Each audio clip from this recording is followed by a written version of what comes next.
All right, so can we get started?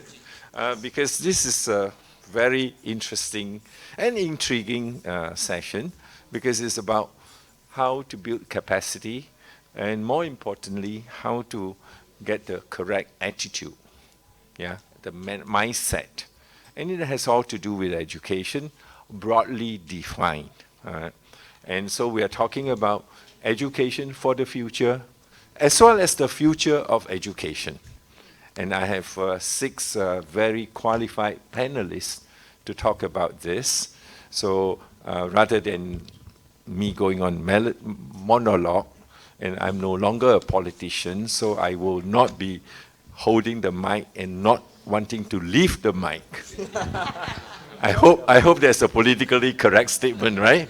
Anyway, I want to invite the Vice President of Utah, Professor Gui,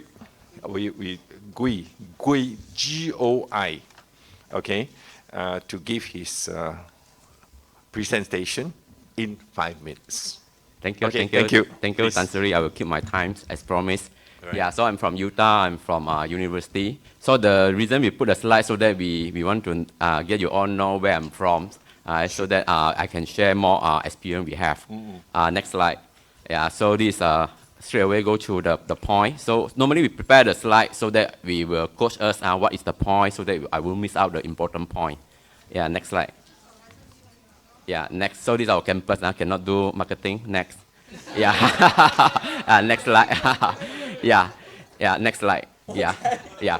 So mainly for Utah, we cover 130 programs. I just want to show to the audience that we are a full-fledged university. So we not only cover one technical programs. It's all-rounded. Yeah. Next. Yeah, and next slide to show that at university doesn't mean we are in the ivory tower. We just do the teachings in our own. So that's why I have to show this one. On top of the accreditation, all programs need to get the professional body recognitions so that we are very intact with the market need, the industry. Next. So I think since this morning, there are many speakers already mentioned about what is the future world. Okay, we talk about how to make sure our education teach the right things, how to get our graduates ready for the future workforce. Yeah, I think since this morning we talk about the COVID-19 digitalizations, and it's proven that nowadays, even from our many report, many survey and study, they say that we have a lot of shortage of the software engineering in the digital technology. Even for our report, we can see that next year we need another 500,000 jobs, especially in the digital economy. Even for our very close neighbor country, Singapore, yeah, even they are our Southeast Asia's regional technology hubs. They're also facing some so-called tech talent shortage. Yeah, so again, this message already passed to all the society because of the bombastic advertisement of IR 4.0. And just to share with all of you, when it comes to the student index, we're also quite competitive. I have to say that many of our programs, the number of intake dropping. Okay, but except one, when it comes to the computer science, IT courses, coding, computer, the number increase. So this gives a good sign. So next slide. So when you say future ready, so of course we want to know what is our future. Then of course we see what are the future economy. So for future economy, of course there are many career, many jobs. So I think basically I wouldn't say this cover all, but I can say these are the main economy we are looking at in future. Yes. So the first one is the digital economy. I'm sure all of you very familiar with the digital economy. So next one will be the green economy and also the care economy. Care not only go to the hospital, medical, I believe also involve the learning, like our university come from, the transformative human resources, and also the psychology, not only the physical, but also mental well-being. So next. So we know the economy, the future world. We also want to know what are the future forward literacy, what are the skills is required. But of course, I won't list out one by one. So in general, for sure, we need the technology in the IR 4.0. So normally we use the terms, technology skill, IR 4.0. So meaning we know this cover the security, AI, machine learning, cloud computing, big data. But bear in mind, this is some of the catchy wording we are using now to attract the students to join our programs. But when the fundamental technology is still there, all right? When we talk about the AI, you still need to know what is the statistic, how to do the modeling. Then, beside the technical skill, the core hard skill, we also talk about what is the soft skill. So they are the critical analytical skill. Because we still need human to solve the complex problems. Of course, we keep on saying the AI is so powerful, so intelligent, but we still need human to solve all these critical analytical skill. So the next one, we talk about the cross-functional skill set. So we can see the complex problems, many things are very diversified. You cannot hope that you only have engineering skill, want to solve all the problems. Yes. So that's why nowadays we can see we have more and more program, more and more course talk about the cross-functional discipline. Like for example, we have finance plus technology, we have the fintechs, e-commerce, and the content development. We talk about the HR, we also have to work with the digital solutions, branding and marketing. Right? So we can see more and more cross-discipline. But last but not least, for sure, we need to work in the teams, like what Prof. Cheng mentioned just now. Okay, we work together, they will become more stronger, no longer work in a silo. So that's why when it comes back to post-COVID, it's very important, so that we can gather together physically, so we have this human touch. I think that one cannot be replaced in the virtual world. So next one. So when it comes to the education philosophy, I would like to share some of our Utah effort and experience, how we synergize between university, technology, and so the innovation suit for the team for our this section talk. And we always believe anyone can learn. They can learn at any time, anywhere. Okay, so that's why the growth mindset is very important. Everyone have this learn ability and professional development. And as again, beside the hard skill, we also talk about the soft skill. Next. So in fact, for Utah, our experience is many years ago, before the pandemic, we start to have this fourth our strategy. The first one is redesign the initiative. So we prioritize the software skill and the work experience. No longer just make sure the student from the high school after SPM, STPM, they come to the university study. But in fact, there are many sources they join university. They also many places they can start to do the learning. Well, we also recognize the FLC based on the working experience. Second one is the curriculums. We provide the flexibility so that we allow the exchange. The students can learn not only in the campus. Third one is the transformative learning. So learning space, 5 minutes. So not only in the classroom, but anyway. Fourth one would be the assessment. Okay, no longer limit to the exam, the quiz, but also can be open book, especially during the MCO, is authentic assessment, etc. So next one, when we talk about all this idea as an engineer, next, we need a system. So that's why we work closely with the industry. Thanks to the civil led support, we have the IT system to capture the OBE operations so that we can measure the student achievements and the performance. Next one, on top of the traditional academics performance CGPA, we have the integrated CGPA, so the student can see the 8 soft skill domain. Next one. So I will go very fast, Tansri. So for that one, we also have the e-learning environments because the student can learn everywhere, not only in the classroom. We need the IT systems, the online learning platforms where the students can have the discussions to submit the quiz. The lecturer can provide the lecturer material. Next one. And also with the course networking, we develop many MOOC courses. For Utah, many are free of charge. So this is a system we have. Next one will be the contents. Yeah, so all the courses contains, next slide, yeah. So we can cover all the content in the IR 4.0. So all the courses, not only the IT programs, including the finance, accountancy, okay, since last 5 years, we already make sure we have all this technology. Of course, this all not from the sky, all from our stakeholder, from our industry. Next one.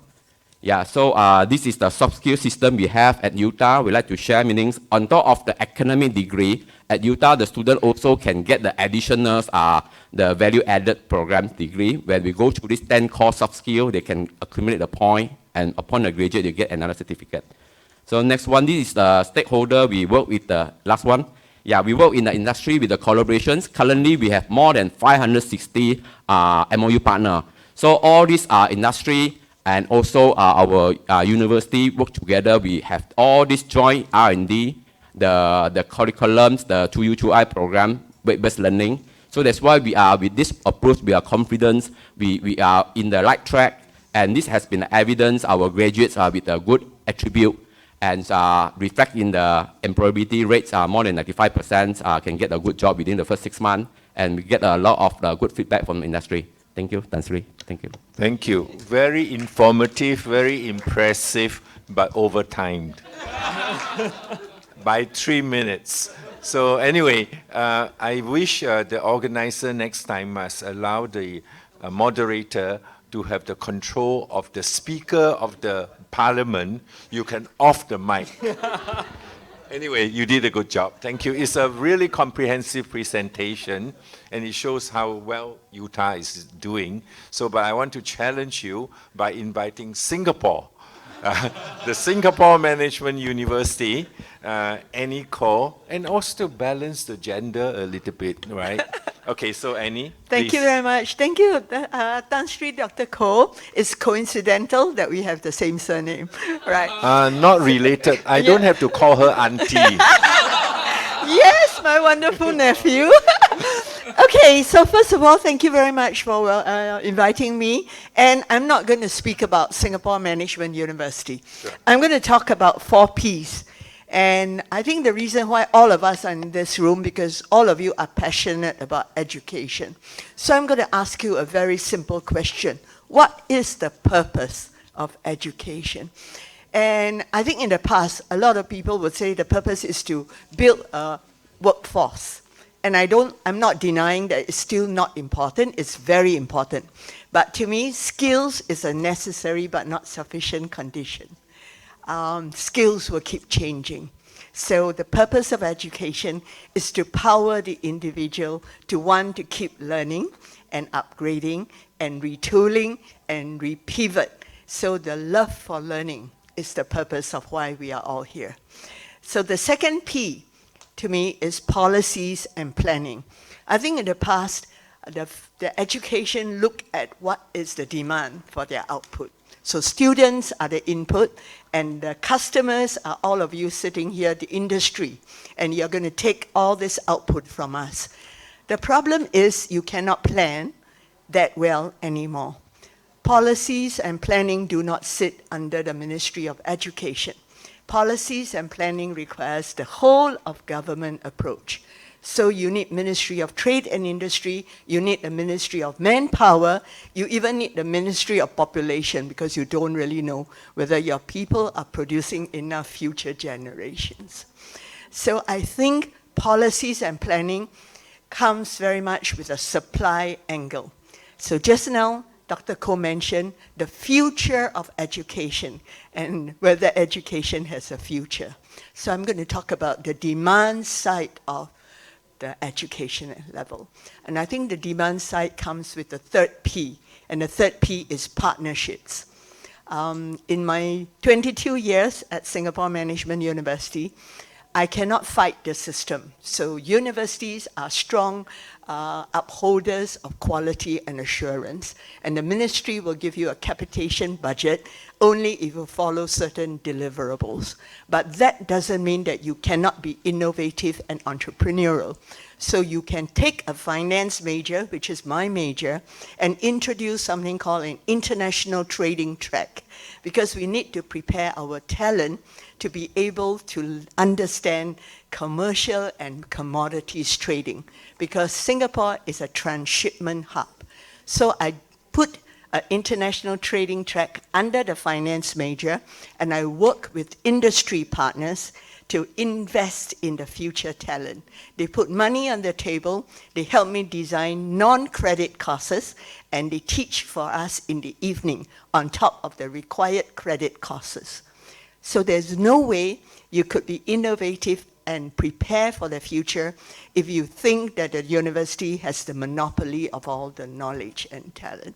Universities have to relearn how to collaborate with the private sector so that the purpose of education is being fulfilled. The last P, I'm a strong believer in programs. I don't think we are doing enough in ASEAN. We are all too country-centric.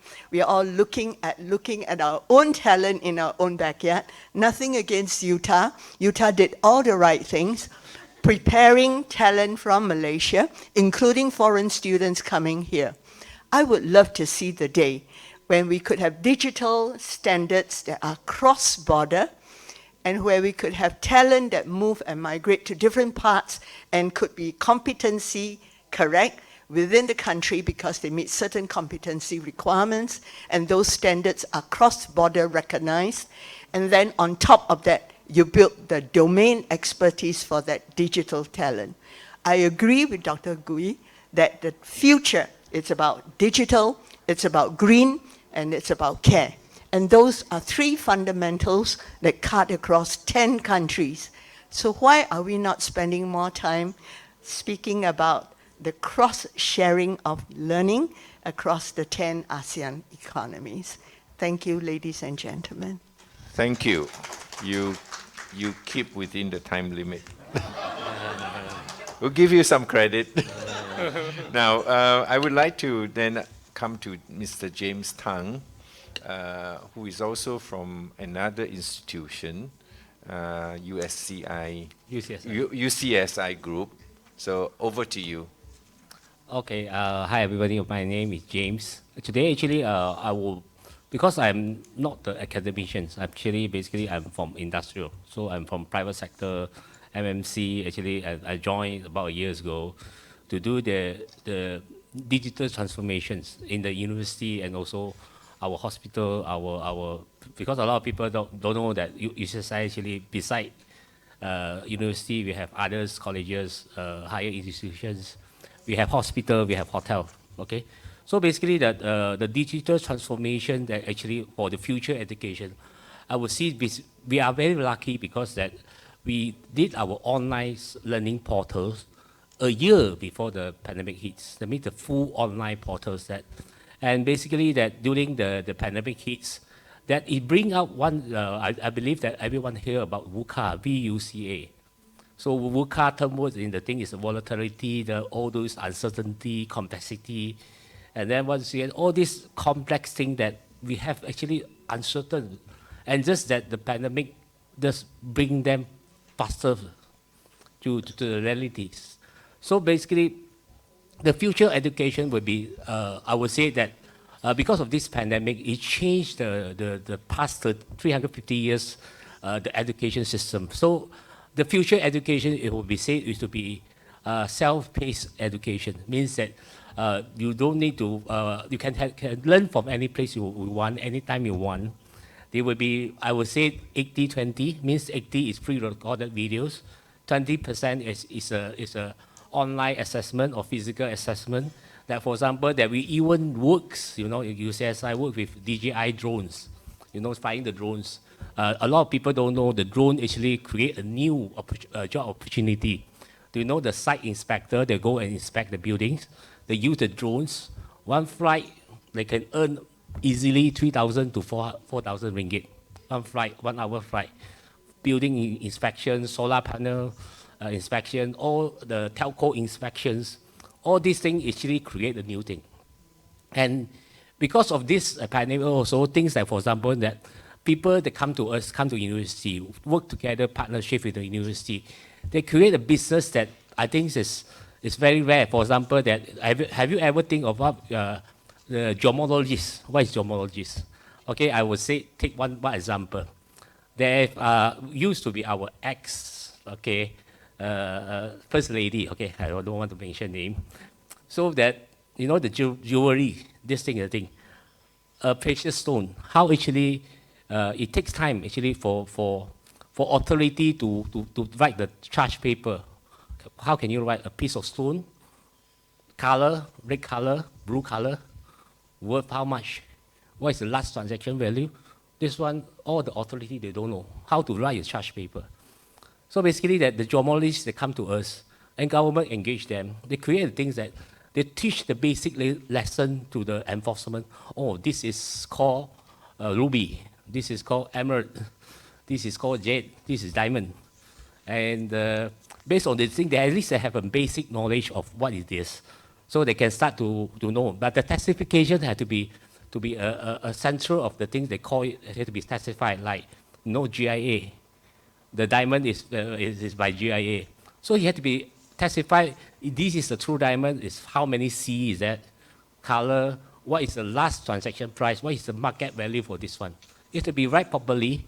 So this becomes a trend that even though this is very, very cold, no one actually don't know what is geomologist, what they do, what is their job scope. And even though you know that there's no need higher, what they call it, things like, for example, manicure.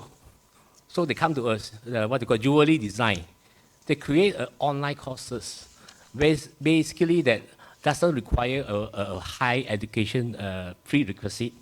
They can study at what they want as a hobby, as a professions, any place, anywhere. They think this is create another, what they call it, revenue stream to the education industry, because you can, right now, you can take in student international. And basically that, and beside that, the future education also talk about the SDG, Sustainable Development, how actually we maintain the SDG. So that why I bring into the university, like for example, the future of payment. So it's, I think we are proud, UCSI is the first education institution in Malaysia to get, to reward, to award but the digital e-wallet license from Bank Negara Malaysia. So we have the apps that is ready for the student, for the younger generation of students, for example, primary and secondary school. They can transact using their student card, and their student card is tied to their parent wallets. So whatever they spend, they just use the card. So this reduces the paper notes that basically during pandemic, the hygiene is very important. I think the paper notes carry more germs than other things. So, and also that we implement to reduce all the paper, the parking ticket, we are introducing the license plate recognition. I think we are also the first education institution that bring the license plate recognition into the higher education center in Malaysia. So basically that this is the thing that actually the initiative for the university, my role actually is to close the gap between the industrial and also the universities, so they can create what's called much more value, what they call postgraduate research that bring value to the industry. Thank you very much. Okay, thank you very much. A little bit over time, but anyway. Yeah, thank you. Very interesting example of how, through digital transformation and digitization, you are bringing the university closer to the industry. And there's a lot of potentials. So I would like to now move on to Myanmar, if you are ready, Tintin. And then after that, to Mr. Huang of Vietnam, and then to Mike Chan. Here we're talking about the future, how to live up to 120 years old. Okay, so we go to Tintin first, so that you can talk about your experience as the Deputy Director General of Industrial Collaboration in Myanmar, an engineer by training, but you have been involved in policy drafting and promotion of enterprises. So over to you, Tintin. Yes. Thank you. Good afternoon, everyone. Thank you for inviting me. As the SD moderator mentioned before, the whole of my career was the government official at the Ministry of Industry. So that's why I would like to discuss today's topics from the public economic institutional point of view. So, business environment is very complex, complicated, and extensive. Also, it has existence of vigorous competition. The survival of business was controlled by the market. So each member of business teams need to present innovative idea and service to their business conditionally and periodically. So such skill of innovative concept creation should be trained at their educational study. And that education system have to be set up with the facilities and favorable environment for innovation skill improvement trainings. So just only theory is not enough, particularly we faced the pandemic disease. After pandemic COVID-19, the advanced information technology is widely applicable and still stands still our world under the electronic communication network. So on the other hand, while the business struggle to meet the quality of demand and survival of itself, in the other hand, product innovation, process innovation, and market innovation and organizational innovation were required to be introduced. So at that situation, the smart innovation policy can link between the education sector and the innovative high technology required in the business and energize the movement toward an advanced technological-oriented knowledge-based economy. So the countries do understand this concept as well as practice their innovation policy reached the top and the front of the world. But that's why the recent era of our world is knowledge-based industrial 4.0 in our world. So that's why my first key point is to develop the innovation policy. Then, and however, I would like to review recent situation of our existing world. Even though human beings entitled the benefits of advanced technology as well as the features of globalization, but side effects of these developments were bitter taste for us. So various emission of manufacturing sector and greenhouse gas emission and hazards from waste, those composed of the occurrence of global warming, ozone layer depletion, climate change, and natural disasters, something like this. So everywhere over the world face those effects. So this is a legend of penalty reversed by the earth due to the careless misdisposing of human beings. So it should be taken as a good lesson, and it is essential to include awareness, practices, and concept adoption lessons, which emphasize how to recover and treat the resources and environment. Meanwhile, improving, other hand, economy by advanced technology. So that my second thing is to include the green economics practice lessons in the education. So the next highlighted one is to feed up ethical mindset to younger generation at their education study. So as an evidence, we faced with COVID-19 pandemic attack, and no one left from bad suffering and lost a huge number of human beings' lives. So economic functioning all over the world were hindered, suspended, and go down. So we all agreed that it was not acceptable destroyer and terrible phenomenon. And we also noted that it was the man-made biological weapons. So moreover, in my country, Myanmar, meanwhile we are facing the attacks of pandemic disease. The other strike is the political changes occur in 2021.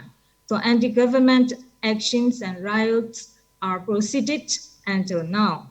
So the public's and satisfactory behaviors were expressed and their campaigns were done by utilizing the updated IT techniques such as Facebook and other social media channels as a tool. So non-aligned persons and followers of their motivation were attacked by such social media to be downturn moral, pride, dignity, and self-esteem and prestige like this. So it was really dark days with hopeless, lack of self-confidence and terrible period for non-political person. So as a summary, my 3 keywords are to include ethical mindset, improving subjects in the education, and to improve environmental conservation awareness and trainings in the education. And the last one is to emphasize developing the smart innovation policy, which can link between the education sector and business sector. Thank you. Thank you, Ting Tin. Yeah, I think your three-pronged approach is very interesting, very practical. So now I would like to move to the startup world, because how are you going to innovate? And in reality, you have to innovate in the real world. So I would like to invite Mr. Huang. His nickname is Thang, T-H-A-N-G, Thang, to share his experience in Vietnam, in Singapore, and throughout ASEAN, actually. So very interesting, 5 minutes. Thank you. Thank you, Mr. Kaur. I think it will not take 5 minutes. Up to it's just around 4 minutes. Okay, I'm going to time you. Well, hi everyone. My full name is Cong-Thang. So my first name is Thang. So I am a strong believer of the try of one economy is in the education in young generation, innovation and collaboration. So that's why I wear many hats in my career just to make this belief become true. So we founded InnoLab Asia, which we help the big corporate to we found InnoLab Asia to consult the big corporate for corporate innovation strategy, help them to sustain their core business together with the SME and startup.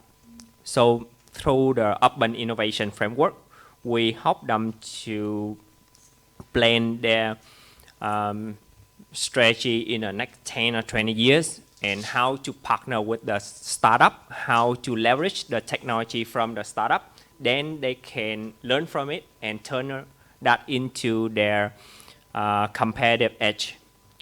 Besides that, we also partner with ASEAN government to bring the big company and the SME from other countries to Vietnam to help them set down in Vietnam market to leverage our network and resource.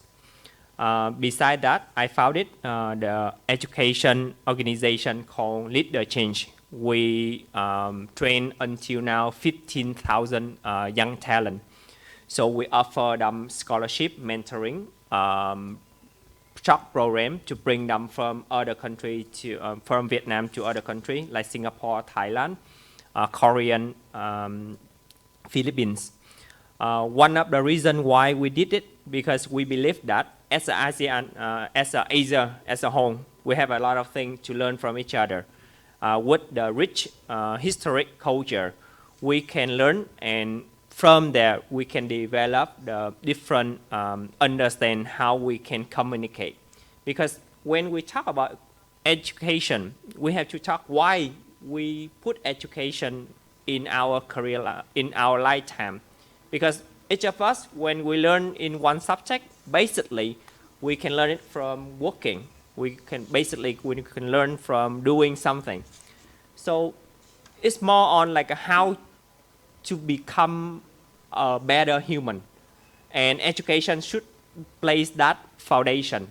And in order to do that, not just the university themselves to play the big part in the program only, but also the employer and also the youth development organization. Let's say in the past, the procedure for the recruitment, what do? You recruit the talent and then you train them. And then they work for a moment, a few times, and then you say, okay, this guy didn't fit our company. Then what happened to them? You fire them, right? But what happened? You have platform. And then whereas you engage with the potential employee, what I say, and then they get training. And you feel like, okay, this guy is good. And you inspire them with your culture, with your core belief. What happened? And then you get hire them.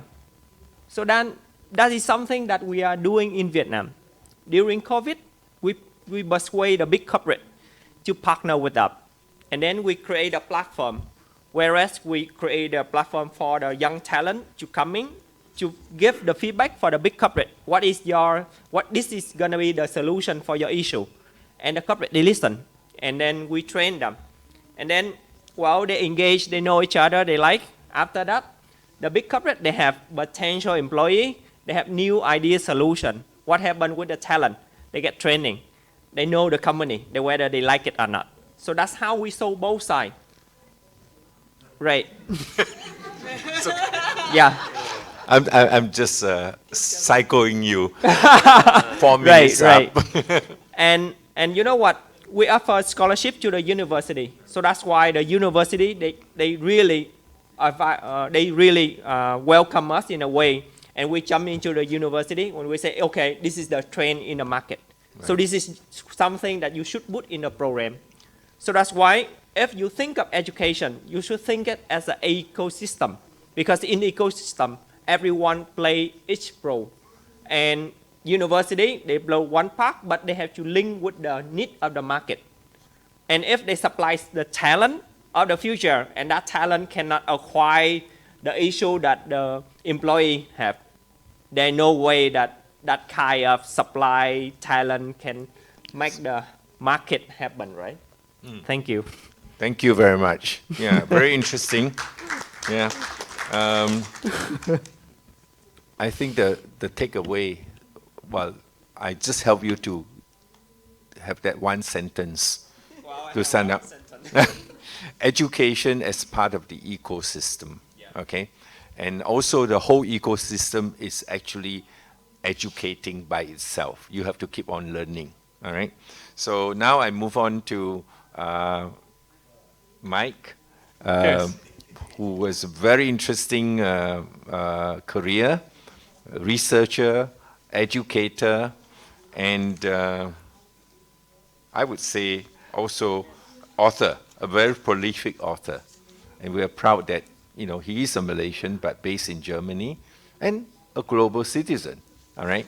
So back, Mike. Okay, I'm actually a Budak Kampung, 62 years old, been in the field of education and bioregenerative See, he medicine. doesn't look like 62. The hair is real. I'm lucky in that sense. All right. So there's always a way to reverse aging. Now, coming back to education.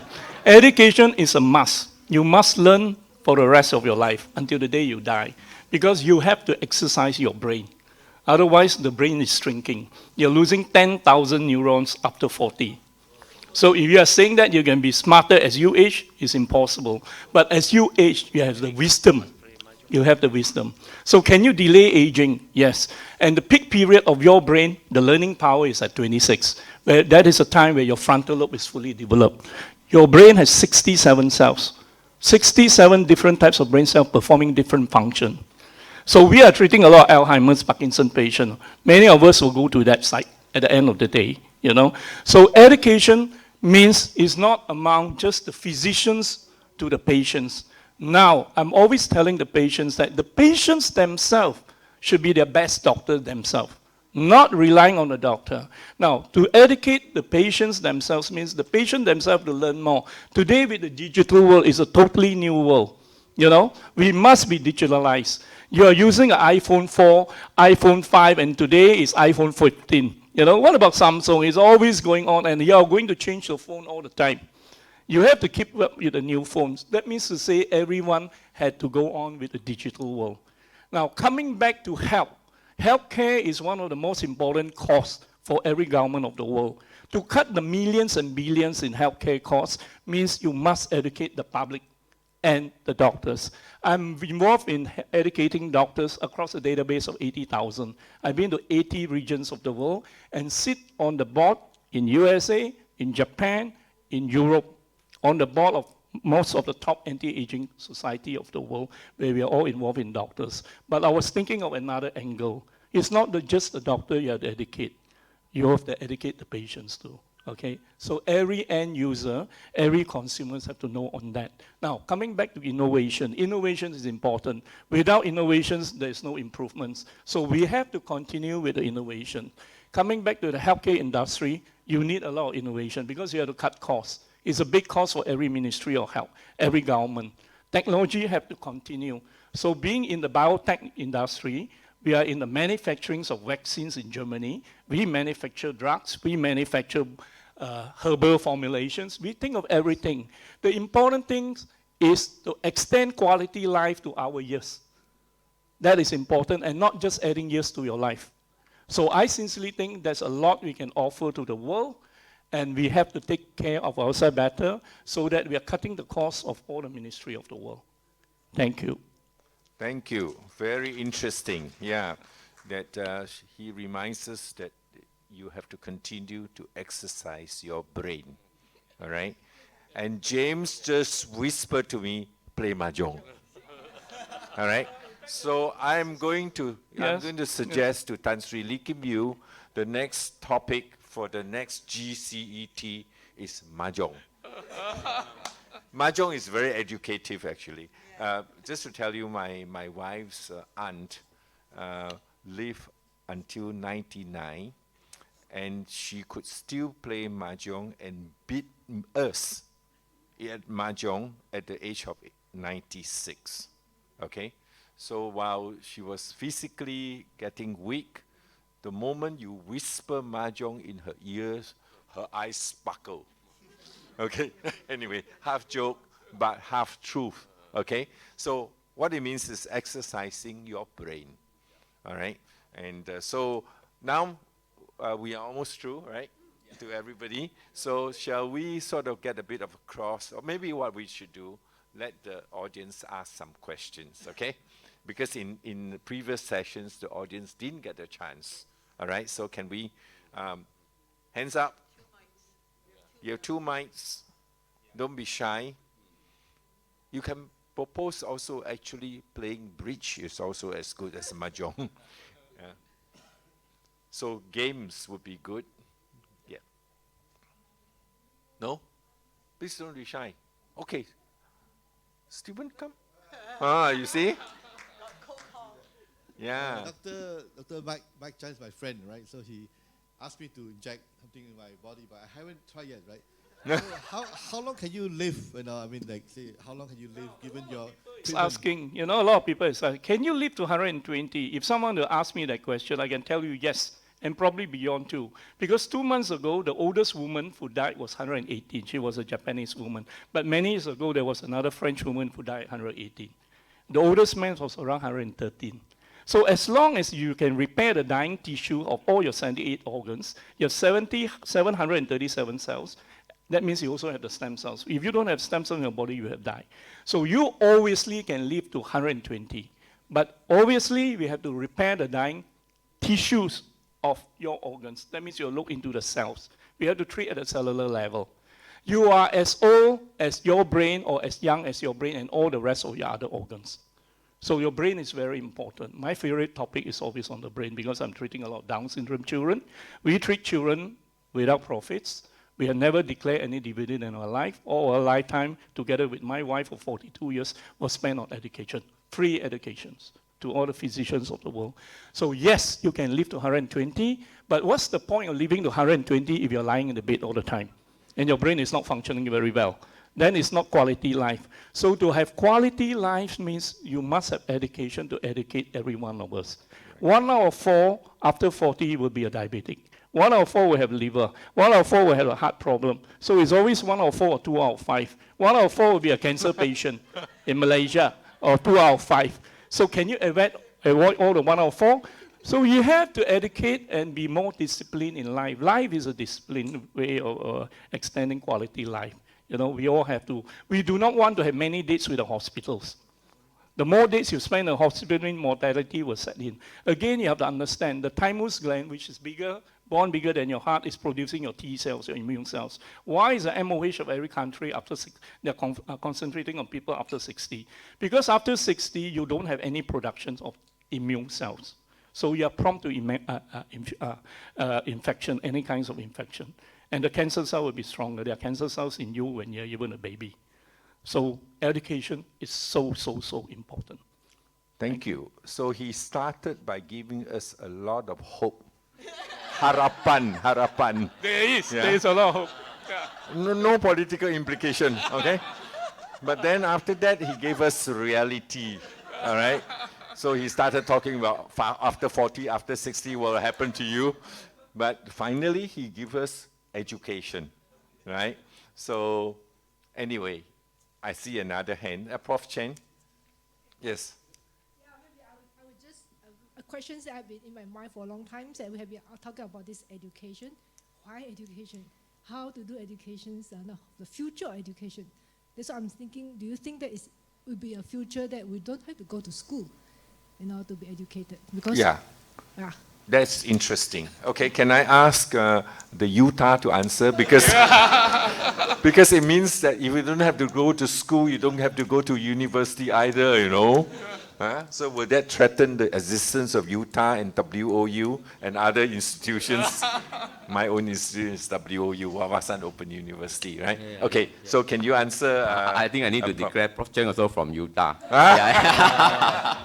Okay. Yeah. So I understand there are also many arguments that to learn the knowledge technology, not necessarily I need to go to university. I still can acquire the knowledge I want. Because currently YouTube, many sources are available. But at Utah, we always believe when it comes to education, not only to train the factory production line. We are talking about the holistic educations. Holistic meanings not only cover the technical part, but also the soft skill. Just now, one of the speakers also mentioned about the ethic, the moral, and one important, another key point is the networking. This networking is not the internet networking. We talk about the human networking. We are at the universities after the secondary school, high school, about quite a lot of the exam oriented. So this is the times go to university, the student can actually learn to be independent. Especially nowadays, I have to say that majority of the children, because of the very low birth rate. Okay, so many parents give a lot of care, protections. Yeah, so university, we believe that is still the good platform for the students have the chance to grow up independently, to make their human networks, then be more prepared, more ready to meet the future. Because we talk about the future, we always know future are very uncertainty. Okay, so how we ensure the educations to prepare for them? One is the adaptability, so that we have to ensure the student can evolve together with the evolving process.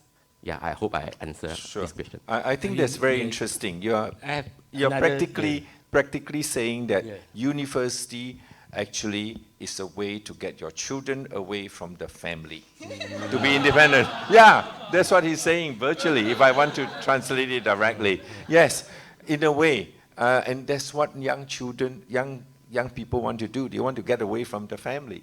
And I think that's good.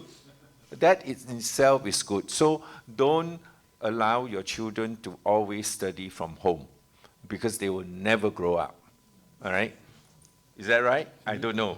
SMU wouldn't agree. UCSI wouldn't agree. So I throw it to you first before I go to Annie. I think what they call that, instead of actually to encourage the younger generation to be more interested in education, I would say that, for example, that you know that Facebook recently talked to us.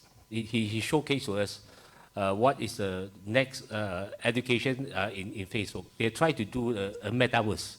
So he will make the thing learning more excitement. It means that where you wear a VR, AR goggles, that you are entering into virtual world where you can see your heart is pumping, beeping, and with a sensory that the tools that you hold in the hand, you can 360 twist the heart. You can see the pumping, and you can physically feel the volcanoes, You can physically study the history where in the right-hand side, you see all the short script about the history, where on your right screen, you see the actual movie, the video clip of how actually the history relates and bring out. Those, it make the education much more fun. The recent thing, I think, is the recent EduTech Singapore.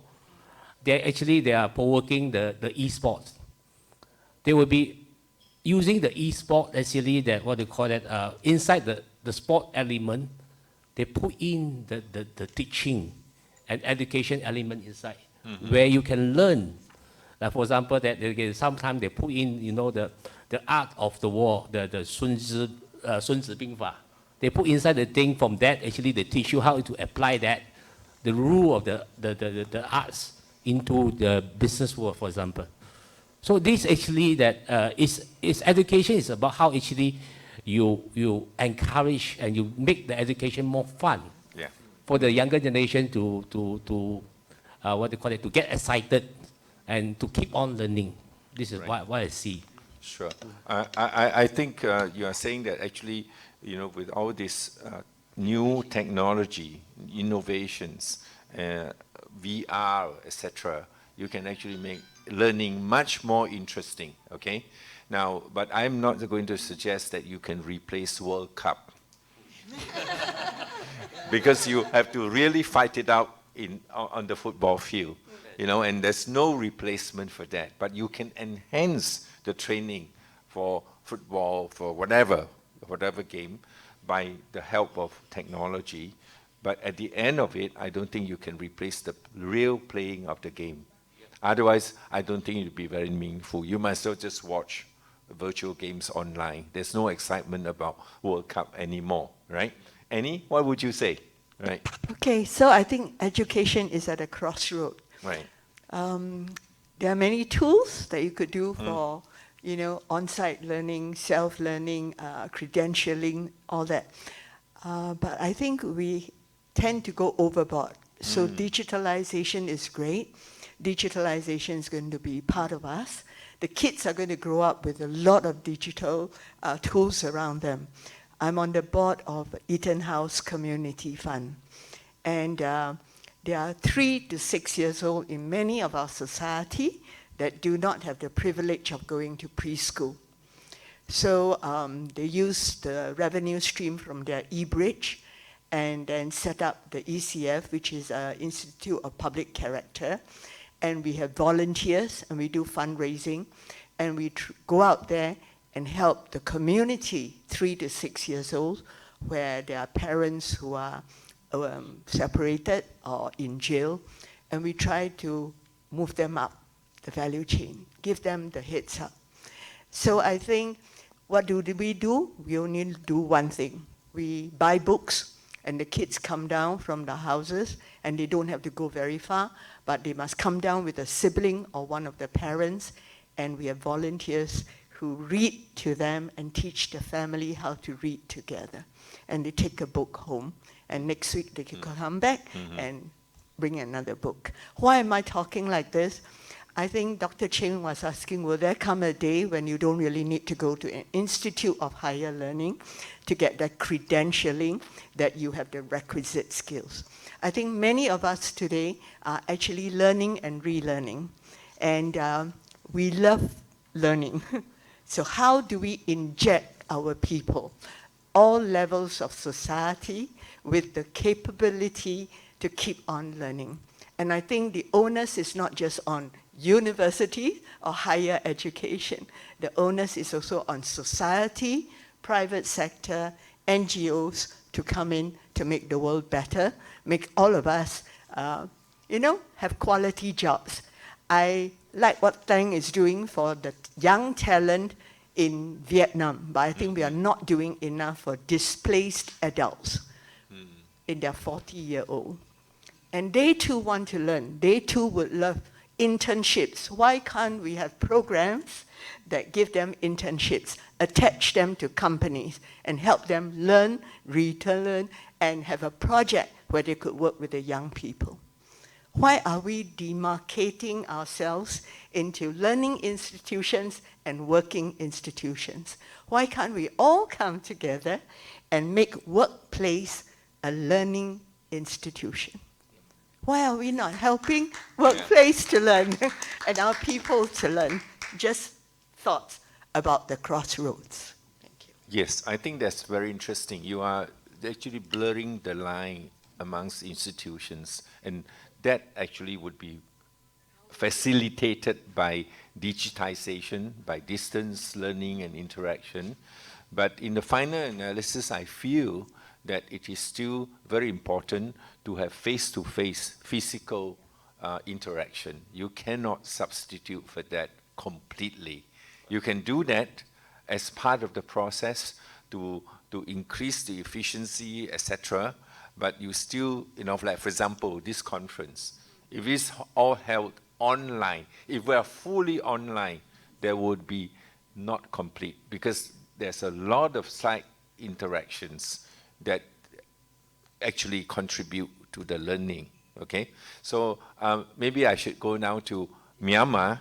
Yeah, Tintin, you want to chip in on this issue about learning away from institutions or learning away and yet aided by institutions, okay? Right. Thank you.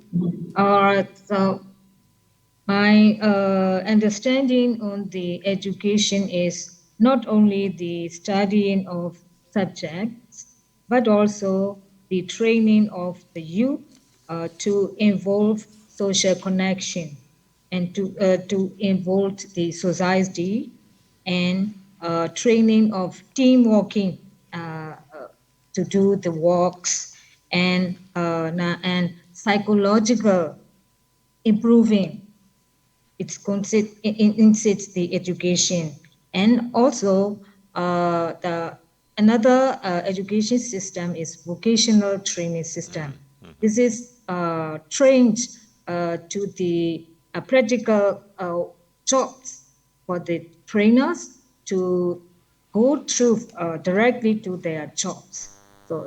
So many structure of training, teaching techniques are there in the education system. So the home education and learning is not enough for the child.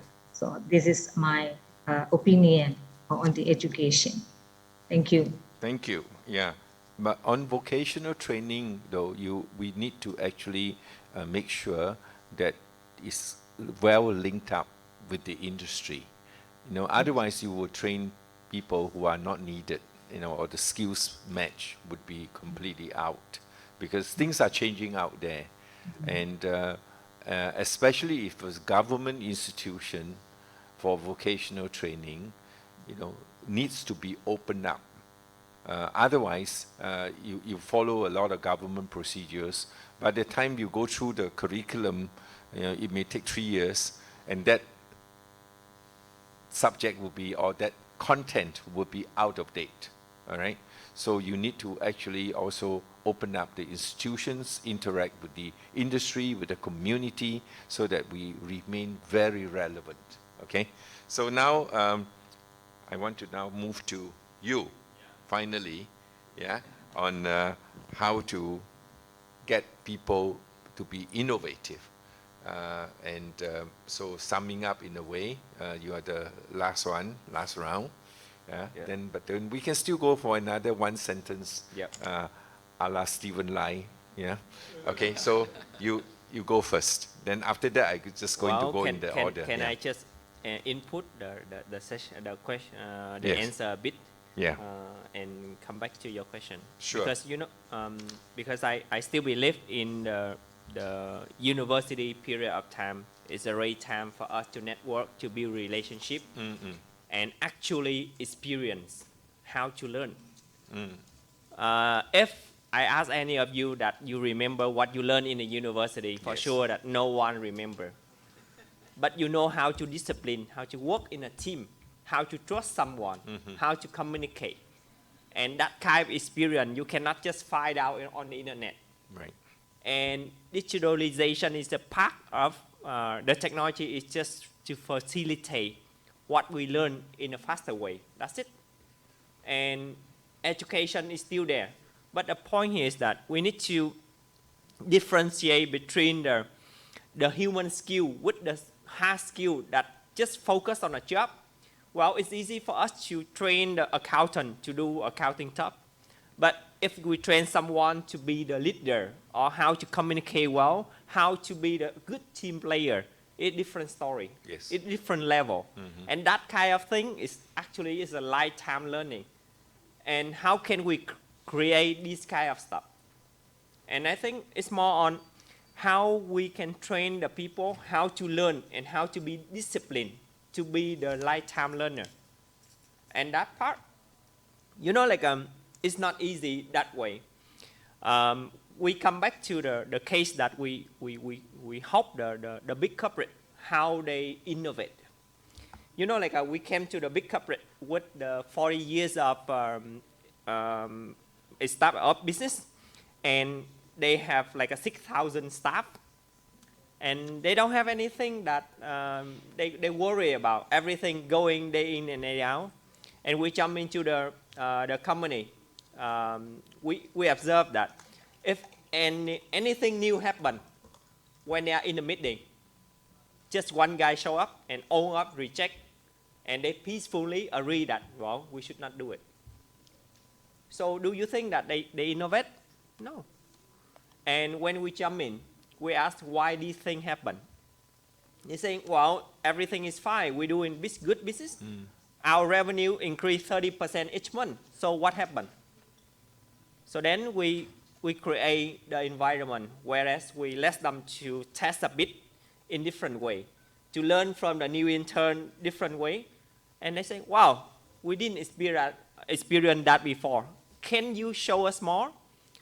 Well, then I think when we talk about innovation, we have to talk about the environment, whereas the people in, and they feel safe that they say something that people in the room didn't feel that, am I stupid to share it? And when they feel safe with that, we have the innovative people with the open mindset. And that start with the leader in a company. And when we come to that, I'm not sure that how can we guarantee that we have the current leader now that can guarantee the environment that we have the innovative environment. Yes, I think that's where the danger point is, especially if your institution or whatever organization that you have is doing well. And that's when trouble will start, okay? Because you're no longer sensitive to changes, you're no longer innovative. I mean, good example in the commercial world would be the Kodak, yeah? Kodak, well, they're cruising along, or Nokia, for example, you know? So you have that kind of example where things will fail. And similar, any organization, political organization, similar, even education institution, you can see the rise and fall of institutions, right? And the learning part is actually to learn how to keep on learning, right? So now I want to end up by, you know, because we overrun the time, but we started a bit late, okay? So we are justified to spend a bit more time. So I want to ask you, going in order of Professor Gui, and then Annie, then James, then Tintin, then Thang, and Mike, for you to give us just one or two, but not more than 3 short sentences to summarize what, you know, your take for the session is. So, Bok Min, start with you. Thank you, Tan Sri. Yeah, to make it short, I always believe education is not training.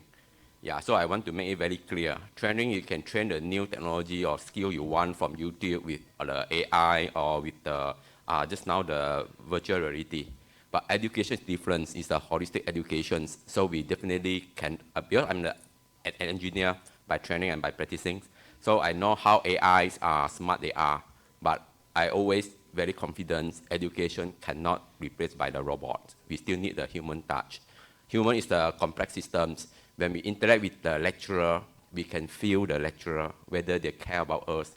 Maybe because of the a simple wording from the message, we change our interest. I remember for me, when I was small, our maths lecturer said about me, you are good in maths, you are genius. So I always believe I'm a genius. So I do well in the mathematics until I become engineer. So this is something I'd like to share. Thank you. Sure, thank you, thank you. But there's more than 3 sentences. Anyway, sorry, I'm giving you a hard time. Okay, Annie, yeah, I'll be kinder to you. No, it's okay. You don't have to, Dr. Ko. So I asked you the question earlier when we started, what's the purpose of education? I know you will have an answer from each one of you. I retired in 2021, beginning of COVID. And to me, the purpose of education is about developing leaders and teams. And I think Thang was trying to allude to that. So all of us are in that position because we are all interacting with human capital. So we are all in education, whether you like it or not. Right, even though you may not officially be a teacher or, parents or even friends, and we are educating each other, right? So it's just most broadly defined for education. So James, your turn. I think the education, I would say, is a lifelong learning. So actually, and also the nurture the next generation of leaders, the successor.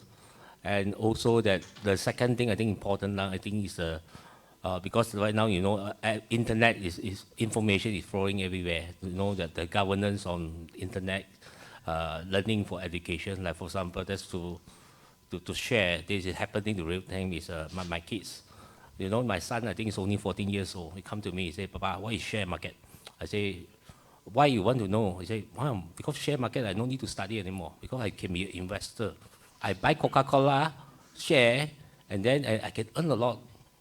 So this, I don't know whether this type of information, they are too young actually to get the information, but they feel also as a positive. My daughter, you know, the school teacher called, hey, you send your daughter to study what, English or whatever. I say, why? I say, she has American accents speaking in the school.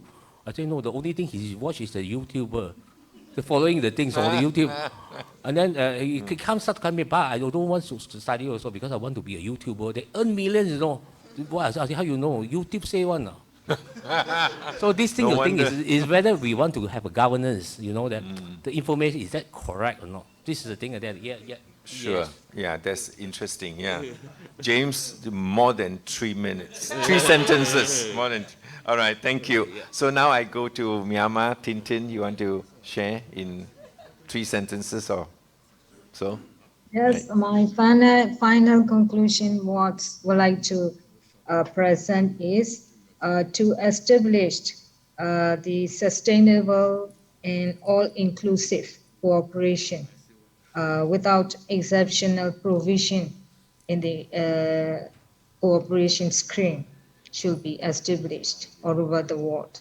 Because this is come from our experience. In our country, there are so many projects and cooperation programs are being taken in the past. But however, unfortunately, according to the reason of political strike and riots, most of the cooperation programs are withdrawn, and now cooperation programs are stopped.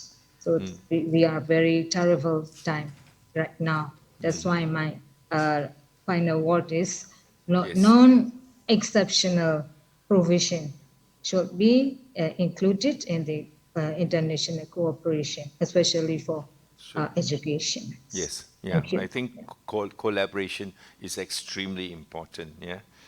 So now, Thang? Yeah, one sentence. So Don't promise.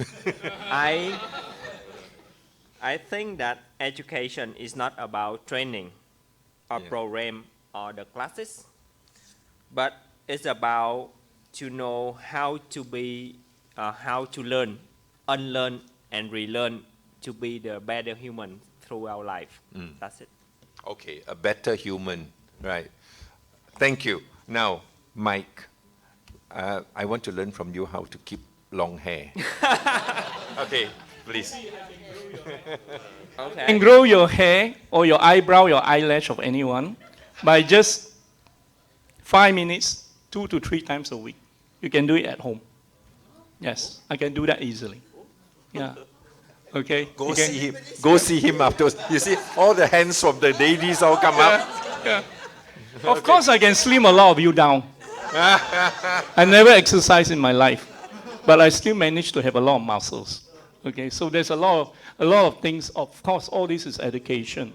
Right. I always believe education is power. You know, you must have power. With the power, you have the confidence to convince people. Yeah. So education is actually enrichments to heal the world. And of course, all of us have to share to make the world a better place to live in. You know? Good point. Good Thank you. point. So you have a website that we can visit? Yeah, I have a website. You can All Google right. my name, Mike Chan. I'm all over the YouTube, you know, Yeah. and everything is about education. Whatever I've done in my life is free education. Yes, it's Yes. free. Yes, thank you. Thank you. So we will learn from you, and we will all be Benjamin Button. Have you all watched the movie?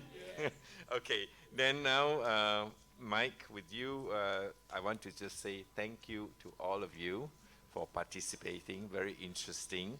We have been talking about education, but I think the most important thing is lifelong learning, LLL. Yeah. But lifelong learning is nothing new, because according to the Chinese, 活到老学到老, right? Yes. You live till old age, you learn till old age. Nothing new. And also you learn from everywhere and everyone.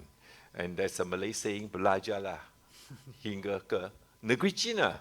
So at that time, before the advent of aeroplane, to go to China is a very tedious and treacherous process.